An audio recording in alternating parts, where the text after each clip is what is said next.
अनपढ़ मत रहने दीजिएगा, इसलिए कि अब ज़माना बदल रहा है। बदल रहा नहीं है, ज़माना बदल गया है। लोग चांद पे जाने की बात कर रहे हैं, सूरज की किरणों को, उनकी शुआओं को गिरफ्तार करने की बात कर रहे हैं, चांद पे प्लाटिंग की बात हो रही है, वहाँ पर आबादी बसाने की बात की जा रही है, वहाँ मकानात बनाने की बात की जा रही है।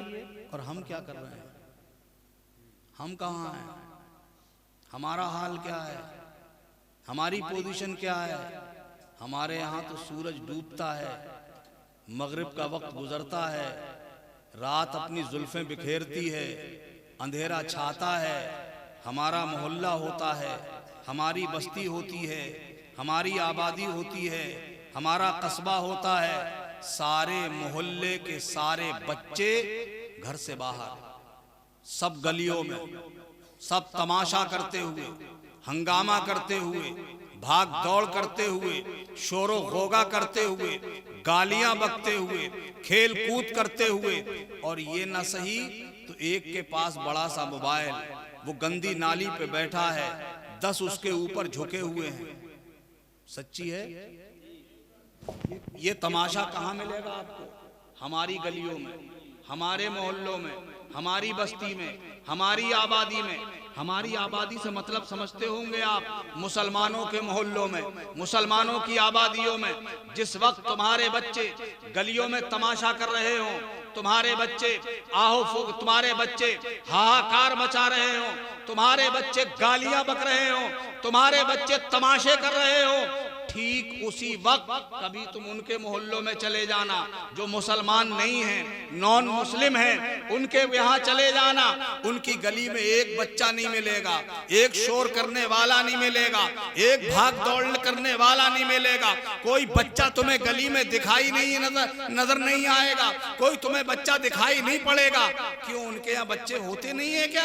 होते हैं, मगर तुम्हारे बच्चों में उनके बच्चों में फर्क ये है, जब तुम्हारा बच्चा गाली बक रहा होता है, तुम्हारा बच्चा तमाशा कर रहा होता है, तुम्हारा बच्चा हंगामा कर रहा होता है, ठीक उसी वक्त उनका बच्चा अपने स्कूल का बस्ता लेकर अपना रूम लॉक करके होमवर्क कर रहा होता है, स्कूल जाने की तैयारी कर रहा होता है, और तुम्हारा बच्चा गलियों में गाली बक रहा होता है, तमाशा कर रहा होता है। अरे जो बस्ते लेकर अपना वक्त किताबों में गुजारते हैं, वही चांद पे जाने की बात करते हैं, वही सूरज की शुआओं को गिरफ्तार करने की बात करते हैं, और जिनके बच्चे गालियां बकते हैं वो सिर्फ नारों पे भरोसा करते हैं।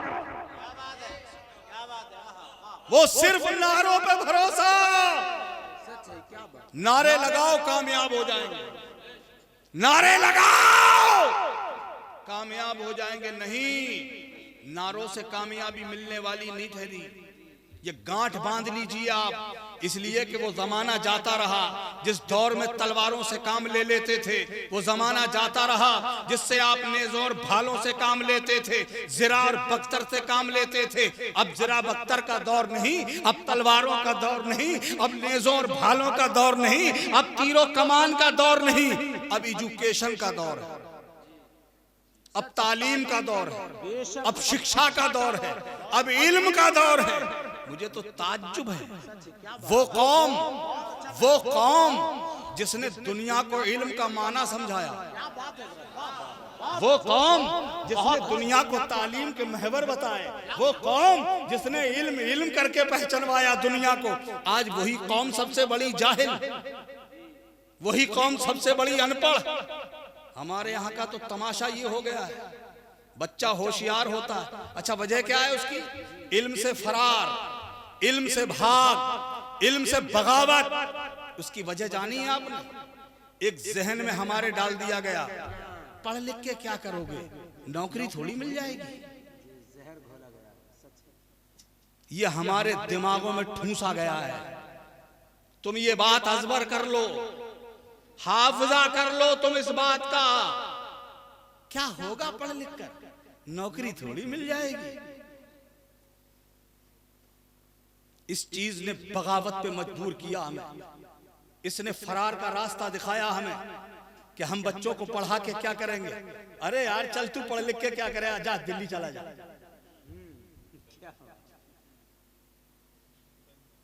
जयपुर चला जा, वो कलवा का लौंडा गया था 15,000 लाया है। यही हालात है, बिल्कुल यही है, बिल्कुल सही।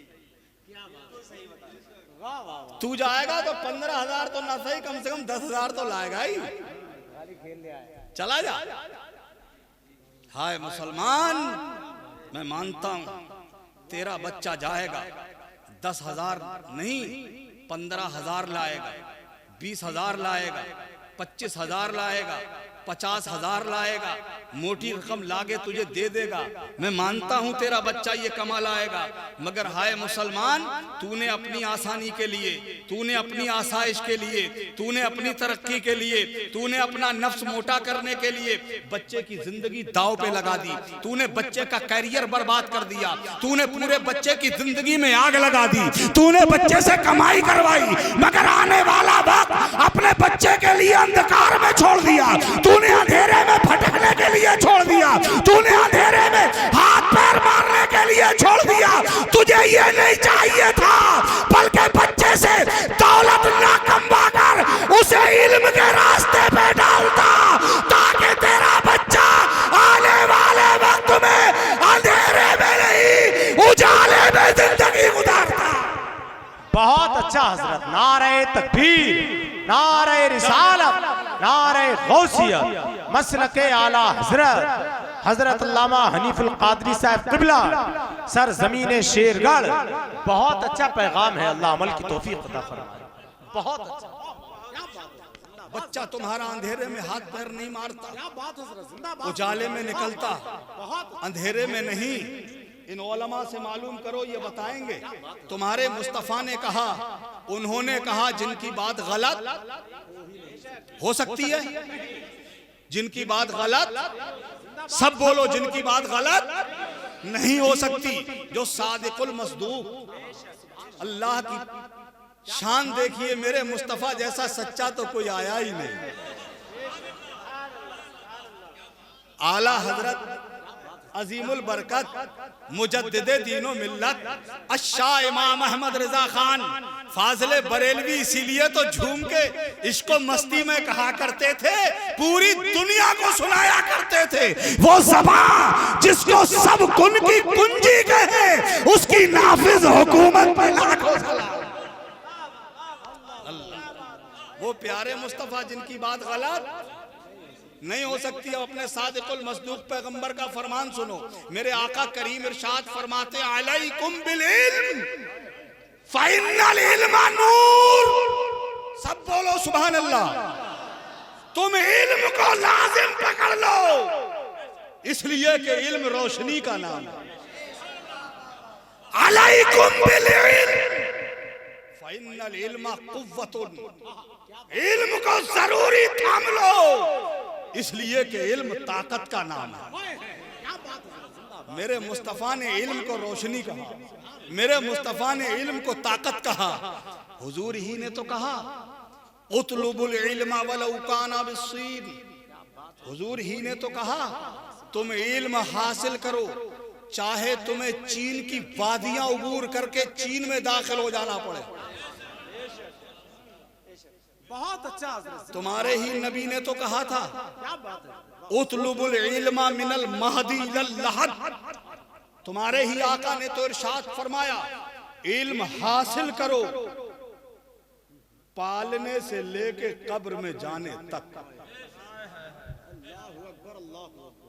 कब्र में जाने तक, महद से लेके लहद तक, पालने गोद से लेके कब्र में जाने तक इल्म हासिल करो। अब यहाँ एक चीज सोचने की है, हुजूर ने फरमाया गोद से लेके कब्र तक, महद से लेके लहद तक। लफ्ज महद मेरे आका ने इरशाद फरमाया, महद कहते हैं गहवारे को, गोद को, यानी जब बच्चा माँ की गोद में होता है। बात समझ गए? वहां से लेके कब्र में जाने तक इल्म हासिल करो। और हुजूर का इरशाद गिरामी के महद से लेके कब्र तक इल्म हासिल करो और माँ की गोद को। उलमा ने कहा यह पहला मदरसा है, यह पहली दरसगाह है, ये पहला स्कूल है। क्या मतलब गोद में भी इल्म है? क्या गोद में भी इल्म है? हुजूर ने कहा कि गोद से लेके कब्र में जाने तक इल्म हासिल करो। तो क्या गोद में भी इल्म है? क्या मतलब? गोद में भी इल्म है। अगर इल्म वाली गोद हो, अगर इल्म वाली गोद हो, ऐसी गोद जिसमें इल्म परवान चढ़ता, जिसमें वो इल्म के फूल खिलते हो, जिहालत के कांटे ना हो,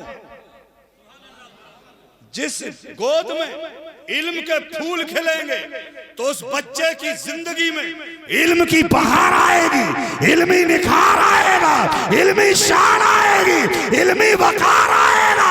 और जिस गोद में जिहालत के कांटे होंगे,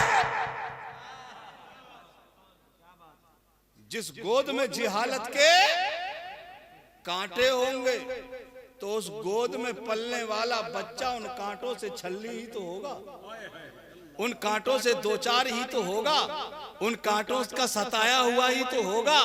यही वजह है आज हमारे यहाँ मर्द भी पढ़ा लिखा होना चाहिए, औरत भी पढ़ी लिखी होनी चाहिए, इल्म मर्दों में भी होना चाहिए, इल्म औरतों में भी होना चाहिए, ताकि औरत की गोद में जब बच्चा आंख खोले तो इल्म की गोद में आंख खोले, इल्म की गोद में आंख खोले।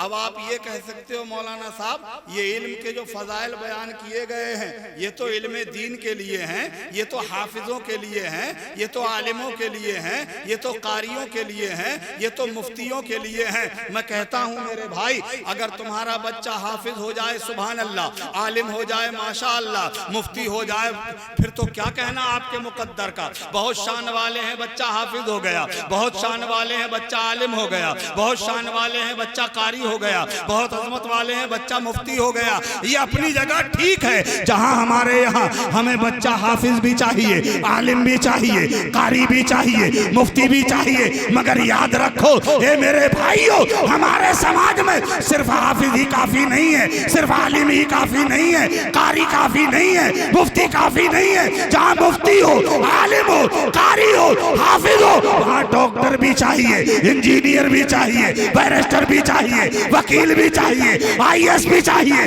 पीसीएस भी चाहिए, आईएएस अधिकारी भी चाहिए, आईपीएस अधिकारी भी चाहिए।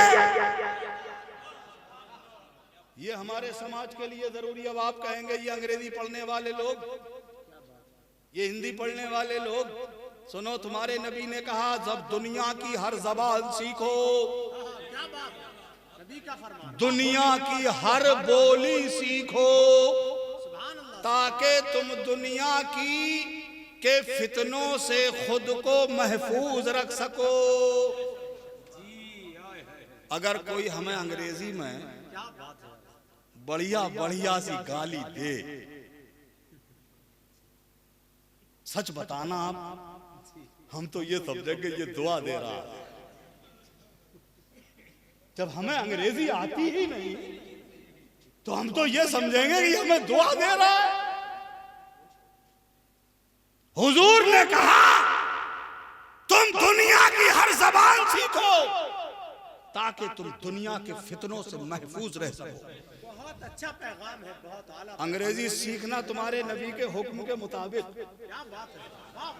दुनिया की दूसरी जबानें सीखना तुम्हारे नबी के हुक्म के मुताबिक। सुभान अल्लाह, सुभान। मेरे नबी ने कोई सा भी इल्म सीखने से मना नहीं किया, मगर एक बात ख्याल में रहे, बच्चा हमारा डॉक्टर हो, बच्चा हमारा इंजीनियर हो, बच्चा हमारा वकील हो, बच्चा हमारा जज की कुर्सी पे बैठे, बच्चा हमारा आईएएस हो, बच्चा हमारा पीसीएस हो, हमारा बच्चा आईपीएस की लाइनों में आगे बढ़े, हमारा बच्चा वैज्ञानिक बने, हमारा बच्चा साइंटिस्ट बने, हमारा बच्चा दुनिया में बहुत तरक्की करे। मगर याद रखना कैसा डॉक्टर होना चाहिए। हमारा बच्चा डॉक्टर हो, हम बीमार पड़े हो, हमारे ऊपर सारे इलाज गुजर चुके हो, सबने हमें लाइलाज कर दिया हो, जाकनी का वक्त आ गया हो, सांस गले में फंस गई हो, घर्राटे चालू हो गए हो, ऐसा वक्त आ गया हो और वो बेटा जिसने पूरी जिंदगी बाप का इलाज किया, जो डॉक्टर बन के आया, सलान लगाई उसने अपने बाप के, इंजेक्शन लगाया अपने बाप के,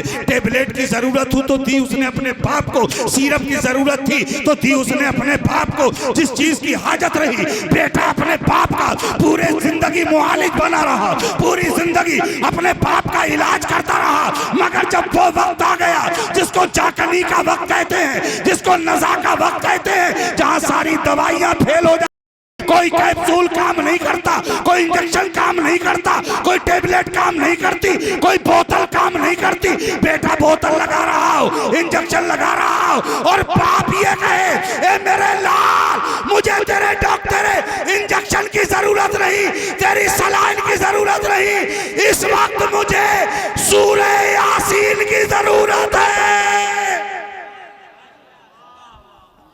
जिंदाबाद, सुभान अल्लाह। जब बाप सुभान अल्लाह, सुभान लबों पे आ जाए दम, सलाइन काम करना छोड़ दे, टेबलेट काम करना छोड़ दे, इंजेक्शन काम करना छोड़ दे, बाप कहे मेरे लाल मुझे इस दवाई की जरूरत नहीं, अब कुरान की जरूरत है, तो ऐसा डॉक्टर बनाओ अपना बच्चा जो सलाइन की जरूरत पड़े तो लाए, टेबलेट की जरूरत हो तो दे, कैप्सूल की जरूरत हो तो दे, और जब ये सारी चीजें छूट जाए, कुरान की जरूरत आए तो मस्जिद दौड़ के ना जाए।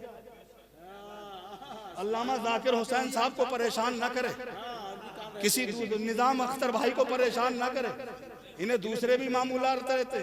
अच्छा जब आप बुलाने गए और किसी मसरूफियत की वजह से निजाम भाई नहीं आए तो हाथ पैर धोके उन्हीं के पीछे पड़ गया, अरे बुलाने गया तो आए नहीं। सबसे सस्ता मौलवी जिसकी बीवी तक ना सुनती हो वो सुनाए मौलवी को, घर में डांटे बीवी और वो सारी डांट की झाड़ उठा रहे मौलवी पे। ये भी वक्त देखना हमारे ही नसीब में था।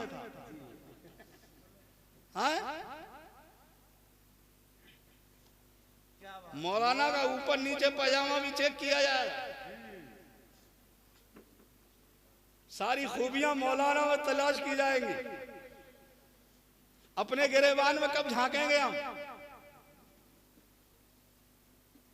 हमारी अगर किसी से हमारा मिजाज नहीं मिलता है, हमारी नहीं पटरी खा रही है उससे, अब मस्जिद के इमाम साहब ने उसके यहाँ पी ली चाय और इसने उसके घर में से निकलते हुए देख लिया, अच्छा चाय पी है, लग गया मौलाना के पीछे। अब इसे हजम नहीं हो रही है वो चाय, पी मौलाना ने, पेट में दर्द इसके हो रहा है। मौलाना ने जायज चाय पी थी, वो इसे जायज चाय हजम नहीं हो रही है और अपना लौंडा शराब पी रहा है तो कोई बात नहीं है। क्या बात है, तवज्जो है। मैं बिल्कुल सच्ची बता रहा हूँ शेरगढ़ वालों, मैं अल्लाह की कसम खा के कह सकता हूँ, ये जमात देख रहे हो आप, ये इतनी मुकद्दस जमात है जमीन पर, खुदा की कसम इनकी वजह से अल्लाह की रहमतें उतरती हैं। मैं नहीं हूं इनमें, मैं बहुत बेकार आदमी हूं, मैं अपने आप को इनमें शामिल नहीं करता। दुआ करो अल्लाह जैसा मुझे लोग समझते हैं वैसा मुझे कर दे, मैं वैसा हो जाऊं, ये दुआ करो। मैं तो खैर इनमें नहीं हूं, मगर ये मैं कसम खा के कह सकता हूं, ये बहुत मुकद्दस जमात है। तुमने इनके मस्जिद में आना देखा है, तुमने इन्हें दस्तरखान पे देखा है, तुमने इन्हें स्टेजों पे देखा है, इनकी वो दुनिया तुमने नहीं देखी होगी जब रात की तारीकी होती है, तन्हाई होती है, कड़ाके की सर्दी होती है, मदरसे की चार दीवारी होती है। शायद वो वक्त कभी तुमने देखा नहीं होगा, कभी मदरसे की दीवार पे से झांक के तुमने अंदर देखा नहीं होगा, जिस वक्त तुम एयर कंडीशन रूम में चैन के स्पंज के गद्दों पे करवटे बदल रहे होते हो, पूरा आलम महवे ख्वाब होता है, पूरी दुनिया महवे ख्वाब होती है, पूरी दुनिया चैन की नींद ले रही होती है। काश तुमने उस वक्त में अपने घर से अपना सुकून छोड़कर मदरसे में झांक के देखा होता तो इनकी हकीकत तुम्हारी सामने होती। जब पूरी दुनिया बिस्तरों पे चैन की नींद सो रही होती है तो यही वो जमात होती है जो मदरसे की टूटी चटाई पे बैठ के अल्लाह के कुरान की तिलावत कर रही होती है। यही वो लोग होते हैं।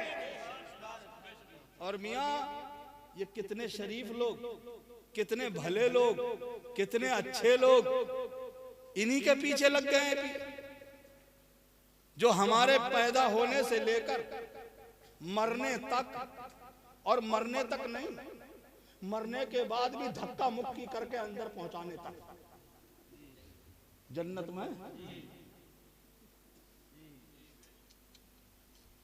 जहां तुम्हारा बेटा साथ छोड़ जाए,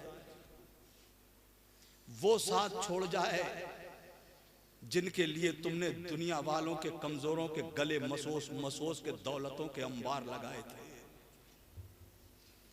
सूद की शक्ल में कमजोरों के जिस्म में से खून का आखिरी कतरा भी छीन लेने के चक्कर में तुमने अपनी औलादों के लिए दौलतों के ढेर लगाए थे, बहुत बड़ा बैंक बैलेंस किया था। वो बच्चे भी तुम्हारा साथ छोड़ जाएंगे। मियां जनाजा पड़ा होगा, ये तुम्हारे लिए कफन बाद में लाएंगे, पहले तुम्हारी बैंक की किताब तलाश करेंगे। पहले अब्बा की बैंक की किताब देखो, उसमें बैलेंस कितना है, पहले वो बांट। और मियां कफन भी लाएंगे तो वही निरा ठटुआ। मैं गलत नहीं कह रहा हूं। और बहुत करेंगे तो तीजे में 40वें में तुम्हारी फातिहा के लिए बड़ा सा इंतजाम करेंगे, जिसमें बिरयानी भी होगी, कोरमा भी होगा, और उसमें समझा शामी कबाब भी होंगे, और गोल गोल कोफ्ते भी होंगे, और समझे आप सादा चावल भी होंगे, लंबे वाले चावल भी होंगे, बढ़िया वाली खीर भी होगी, सब होगा। हर किस्म का फल होगा, बहुत लंबा चौड़ा दस्तरखान सजा देंगे। अच्छी बातें करो, मगर इस बेटे से कोई तन्हाई में ये पूछे कि तूने अपने बाप के फातिहा में इतना लंबा चौड़ा दस्तरखान का इंतजाम किया है, ये जितनी चीजें तूने सजाई हैं कभी जिंदगी में अपने बाप को तूने खिलाई?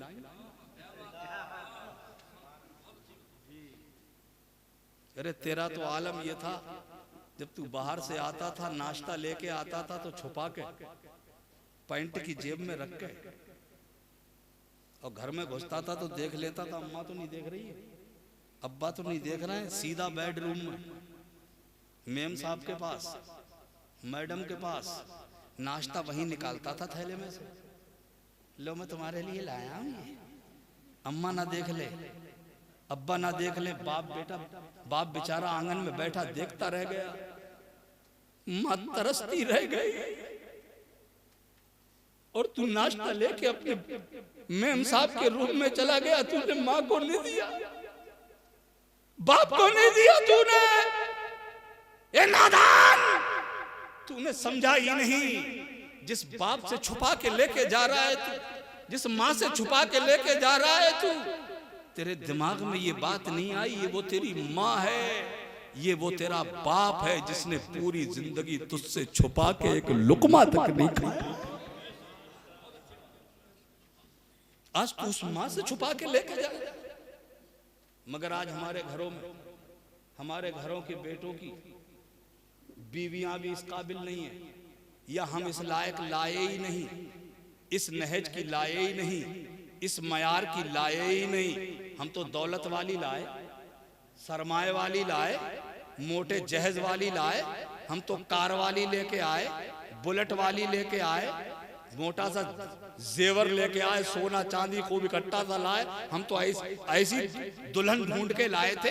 हम ऐसी दुल्हन हमने तलाश नहीं की, हमने समाज में ऐसी दुल्हन नहीं ढूंढी जो हमारा बेटा अगर ऐसी हरकत करे तो बीवी अपने शौहर से कहे, ए मेरे ताजदार, ए मेरे सरताज, ए मेरे शौहरे नामदार, आपका लाया हुआ तोहफा कबूल है। आप मेरी मोहब्बत में ये तोहफा ले आए, मैंने मंजूर कर लिया, मैंने कबूल कर लिया, मगर ए मेरे शौहरे तुम्हारे नामदार, एक काम करो, ये जो नाश्ता लाए हो मुझसे पहले इस नाश्ते की हकदार तुम्हारी माँ है, इस नाश्ते की हकदार मुझसे पहले तुम्हारा बाप है। चलो इसे ट्रे में सजाएंगे, फिर तुम्हारे बाप के पास लेके चलेंगे, तुम्हारी माँ के पास लेके चलेंगे। तुम्हारी माँ और तुम्हारे बाप से जो नाश्ता बाकी बचेगा तो वो हम अपने काम में लाएंगे, वो हम लोग इस्तेमाल कर लेंगे। मुझे ईमानदारी के साथ बताना शेरगढ़ वालों, अगर किसी की बीवी अपने शौहर को इस तरह की नसीहत करे, इस तरह से प्लान बताए, इस तरह से अपने शौहर को समझाए, सच बताना उस शौहर की नजर में उस बीवी की इज्जत बढ़ेगी या घटेगी? सच बताओ, बढ़ेगी या? उस शौहर के दिल में इस बीवी की मोहब्बत बढ़ेगी या घटेगी? मगर हमने ऐसी दुल्हन तलाश नहीं की, हमने ऐसी दुल्हन नहीं लाए, हम तो दौलत वाली लाए, हम तो कार वाली लाए, हम तो अब तो बुलेट से नीचे बात ही नहीं हो रही है। और जिसका लौंडा अगर थोड़ा सा कमाने उमाने लग गया, अगर थोड़ी सी चिकनाई आ गई, अरे फिर तो बुढ़ा संभल के बात ही नहीं करता है। मैं बात गलत नहीं कर रहा हूं,